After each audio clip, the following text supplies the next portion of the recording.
بسم الله الرحمن الرحيم الحمد لأهله والصلاة على أهلها أما بعد قال النبي صلى الله عليه وسلم نعمتان مغبون فيهما كثير من الناس الصحة والفراغ او كما قال عليه الصلاة والتسلیم۔ محترم بزرگوں، اس دنیا میں ایمان کی دولت کے بعد ایک مسلمان کے لیے بلکہ ساروں کے لیے ایمان کی دولت کے بعد سب سے بڑی جو دولت ہے، جو نعمت ہے، وہ انسان کی زندگی ہے۔ جو زندگی صحت کے ساتھ ہو، عافیت کے ساتھ ہو، اس کو حدیث میں پیارے آقا صلی اللہ علیہ وسلم نے فرمایا کہ جو شخص صبح اس حال میں اس نے کی، یعنی اس حال میں وہ اٹھا، 2 وقت کا کھانا ہے اور اس کے بدن میں کوئی تکلیف، کوئی بیماری نہیں ہے، فرمایا کہ وہ بہت ہی خوش نصیب انسان ہے۔ عزیز بزرگوں، صحت، تندرستی اللہ کی بہت بڑی نعمت ہے، ہم اس کی قدر کریں۔ جتنی احتیاطی تدبیریں اس وبا کے تعلق سے ہمیں بتلائی جاتی ہے، ہم اس پر عمل کرنے والے بنیں، اس لیے کہ دیکھیے یہ بیماری ختم نہیں ہوئی ہے، بلکہ آپ حالات کو اٹھا کر دیکھیں، دن بدن بڑھتی ہی جا رہی ہے۔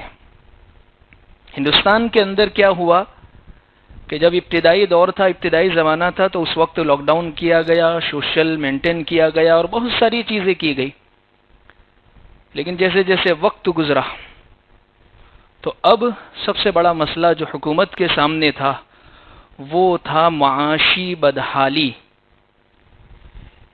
Economic crisis.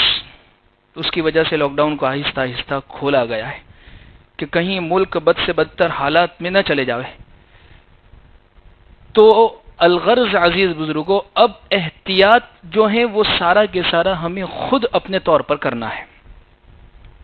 تمام چیزوں کو ہم کرنے والے بنے، احتیاط کریں، لیکن احتیاط کرنے کے ساتھ ساتھ شک، شبہ اور عقیدے کی خرابی میں مبتلا نہ ہو جاوے۔ بعض لوگ احتیاط میں اتنے آگے بڑھ جاتے ہیں، ایسا معلوم ہوتا ہے کہ گویا یہ اللہ کو بھی بھول چکے ہیں، یہ آخرت کو بھی بھول چکے ہیں، یہ موت کے برحق ہونے کو بھی بھول چکے ہیں۔ احتیاط کریں، لیکن ایسا نہ کرے کہ جس کی وجہ سے ہمارا عقیدہ بھی خراب ہونے والے بن جاوے۔ اس لیے سب سے پہلی بات، ہم سب کا یہ عقیدہ ہے، ہمارا ایمان ہے، تندرستی بیماری اللہ کی طرف سے ہے، زندگی موت اللہ کی طرف سے ہے۔ یہ عقیدہ بالکل پکے طور پر بٹھا دے وے، کبھی بھول جاوے تو اس کی تسبیح پڑھ لے وے ہم، تاکہ کوئی بیماری کی وجہ سے خوف اور ڈر اگر زندگی میں آنے لگے تو ہمارا پھر یہ عقیدہ تازہ ہو جائے، میں تو اللہ پر ایمان رکھتا ہوں، اللہ نے جب جس حالت میں، جس وقت، جس کیفیت میں، جس طریقے پر، جس جگہ پر، جس کے ہاتھ میں جس دوائی کے لینے سے پہلے، جس دوائی کے لینے کے بعد لکھی ہوگی وہ آ کر رہے گی۔ یہ ہمارا ایمان ہے، قل لن یصیبنا الا ما كتب اللہ لنا۔ تو یہ عقیدہ بالکل ہم مضبوط طور پر اپنے ذہن و دماغ، دلوں کے اندر بٹھا لیجیے۔ اس کے بٹھانے کے بعد قرآنی اسباب پر غور کریں۔ دیکھیے ہوتا یہ ہے کہ جن لوگوں کا ایمان اللہ پر نہیں ہے، آخرت کے دن پر نہیں ہے، قرآن پر نہیں ہے، پیارے آقا صلی اللہ علیہ وسلم کی باتوں پر نہیں ہے، تو وہ ہر چیز کا سبب، وجہ تلاش، کیوں ہوا، اس کے پیچھے بیک گراؤنڈ کیا تھا، یہ کیوں ہوا، دنیا میں یہ کیوں ہوا، یہ کیوں ہوا، اور اس کی دنیاوی وجہ تلاش کرتے ہیں۔ قرآن کیا کہتا ہے ان تمام چیزوں کو؟ قرآن کہتا ہے ظہر الفساد فی البر والبحر بما کسبت ایدی الناس۔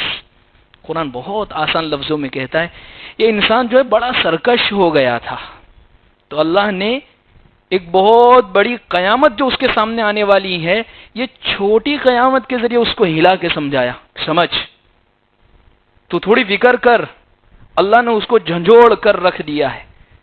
اب دیکھیں واقعی حقیقت میں چھوٹی قیامت کا منظر لگ رہا تھا، قیامت کے متعلق قرآن کیا کہہ رہا ہے؟ یوم یفر المرء من اخیہ، بھائی سے بھاگے گا،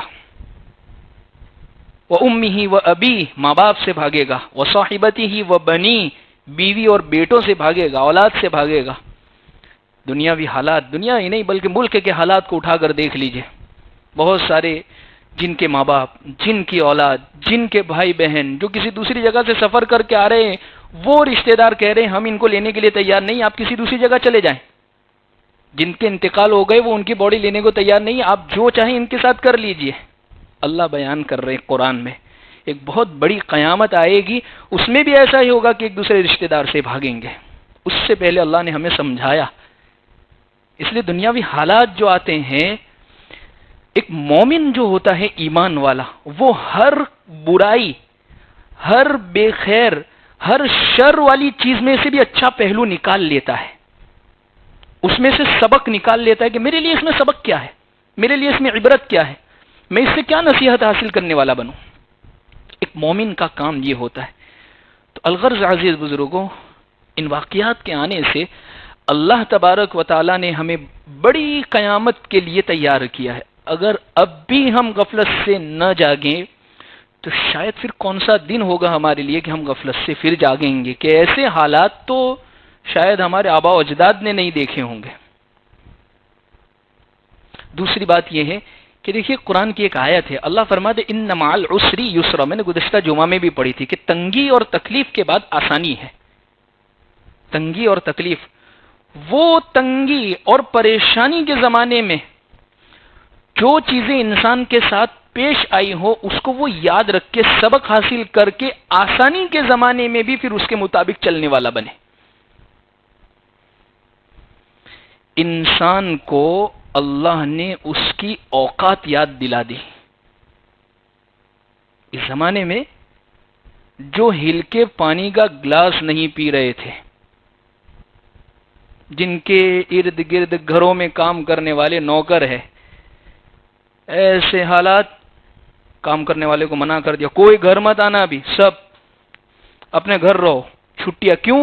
ان سے بیماری لگنے کا ڈر لگ رہا تھا، انہیں خوف لگ رہا تھا۔ ان مع العسر، اور ہوا یہ کہ جو پانی کا گلاس نہیں پی رہے تھے وہ اپنے گھروں کے واش روم تک صاف کر رہے ہیں، صفائی تک کر رہے ہیں، کھانا تک بنا رہے ہیں۔ خیر اچھی چیز ہے، خدمت کا جذبہ انسان کے اندر ہونا چاہیے، لیکن صرف تنگی کے زمانے میں نہیں، آسانی کے زمانے میں بھی ہونا چاہیے۔ اس لیے وہ محمود غزنوی کے جو خادم خاص تھے ایاس، جب اس پر بہت آسانیاں آ گئی، حالات بہت اچھے ہو گئے، تو وہ کبھی کبھی جا کر اپنے پرانے کپڑے پہن لیا کرتا اور اپنے آپ سے کہتا ایاس قدر خود را بشناس، ایاس اوقات مت بھولنا کہ تو یہ تھا پہلے، بادشاہ کی نظر پڑی تو تجھے اٹھا کر رکھ دیا۔ اس لیے ہم بھی اپنے اوقات نہ بھولے۔ اگر اللہ نے ہمیں مال دیا ہے، اللہ نے ہمیں تعلقات دیے ہیں اور رسوخ دیا ہے، تو اٹھا کر دیکھ لیجئے اس زمانے کو بھی کہ دولت کے انبار کچھ کام نہیں آ رہے تھے، ایسی کارگزاریاں بھی آئی، بنگلوں میں رہنے والے ہیں لیکن کھانا نہیں ہے۔ کیا کریں گے؟ پیسوں کے انبار، پیسے کھا تو نہیں سکتے، سونا چاٹ تو نہیں سکتے۔ انسان کو اللہ نے اس کی کہ ان سے کچھ نہیں ہوتا ہے، کرنے والی ذات وہ اللہ کی ذات ہے۔ اس لیے تنگی کے بعد جب اللہ آسانیاں لاوے تو پھر اللہ کو نہیں بھولنا ہے۔ آخری بات یہ ہے کہ دیکھیے بار بار میں ایک چیز کی طرف آپ کا دھیان متوجہ کرنے کی کوشش کر رہا ہوں، اور اس چیز کی طرف اگر ہمارا دھیان آ گیا تو ہم کامیاب ہیں۔ رجوع الی اللہ، اللہ کی طرف رجوع ہونے والے بنے۔ اللہ کی طرف رجوع ہونے کا مطلب حقوق اللہ میں بھی، حقوق العباد میں بھی۔ حقوق اللہ کا مطلب یہ ہے اللہ تبارک و تعالیٰ کی طرف سے جتنی چیزیں ہمارے اوپر ضروری کی گئی ہے، نمازیں، روزے، زکوٰۃ، حج، نفلی عبادتیں، سنت عبادتیں، واجب عبادتیں، قرآن پاک کی تلاوت، یہ تمام وہ چیزیں جو اللہ کی طرف سے ہمارے اوپر ضروری اور عائد کی گئی ہے، ان تمام کو ہم پورا کرنے والے بنے۔ اور دوسری چیز حقوق العباد، بندوں کے ساتھ نرمی اور ان کے حقوق کو پورا کرنے والے بنے۔ دیکھیے اب کھلا ہے آہستہ آہستہ، تو بہت سارے لوگ اب بھی پریشانی کا شکار ہیں۔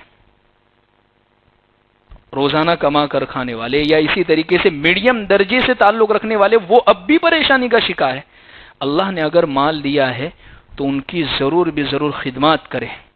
اللہ نے اگر ہمیں سیٹھ بنایا ہے، اللہ نے اگر ہمیں چند لوگوں پر نگران بنایا ہے، چند لوگوں پر ہمیں ایک عہدہ دیا ہے، تو ان کی تنخواہوں کو اس زمانے کی نہ کاٹے. حدیث پاک میں پیارے آقا صلی اللہ علیہ وسلم نے فرمایا من لا یرحم لا یرحم، جو لوگوں پر رحم نہیں کرتا اللہ پھر اس پر بھی رحم نہیں کرتے. ارحموا من فی الارض یرحمکم من فی السماء، کہ تم لوگوں پر رحم کرو، زمین والوں پر رحم کرو، آسمان والا تمہارے اوپر رحم کرے گا. اس لیے اگر اللہ نے وسعت دی ہے، آسانیاں دی ہے، یہ نہیں کہ میرا اتنا ٹارگٹ پورا ہو جائے گا اس کے بعد بچے گا تو پھر میں مدد کروں گا، نہیں، جو ہے اسی میں سے اگر مدد کریں گے تو اللہ اس سے زیادہ اور اس سے بہتر اور اس سے عافیت اور اچھا اللہ عطا کریں گے. اس لیے عزیز بزرگوں یہ چند باتیں تھیں. اللہ سے دعا ہے اللہ ہمیں صحیح معنی میں ان باتوں پر عمل کی توفیق عطا فرمائے. وآخر دعوانا الحمدللہ رب العالمین. چند چیزوں کا احتیاط مسجدوں میں آوے بلکہ باہر بھی کیا کیجیے. ماسک اکثروں کے چہروں پر نظر نہیں آ رہے، ان چیزوں کا احتیاط آپ کیا کیجیے، اس لیے کہ ایک جگہ پر ہم نماز پڑھنے کے لیے آئے ہیں جس میں بہت سارے لوگ جمع ہیں. اللہ نہ کرے اچانک سے کوئی واقعہ پیش آ گیا تو ہمیں پریشانی کا ذریعہ نہ اٹھانا پڑے.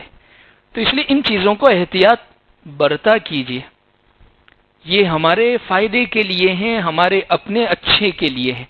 ان چیزوں پر عمل کریں گے تو سب کا اس میں فائدہ ہے. احتیاط برتے، سینیٹائز کرے، سوشل مینٹین جو ہے رکھنے کو کہا گیا ہے اس کو رکھا کیجیے. نمازوں سے فارغ ہونے کے بعد نیچے مجمع بنا کر ہم کھڑے نہ ہو. دوسری نمازوں کے اوقات میں جو وقت چالو ہیں نمازوں کے ان میں آئیں، نماز پڑھ کر فوراً ہم چلے جائیں. جتنی چیزیں ہمیں کہی گئی ہیں آسانیاں اس پر عمل کرے انشاءاللہ. اللہ ان مع العسر یسرا، پھر تنگی کے بعد اللہ آسانیوں کو فرمائیں گے.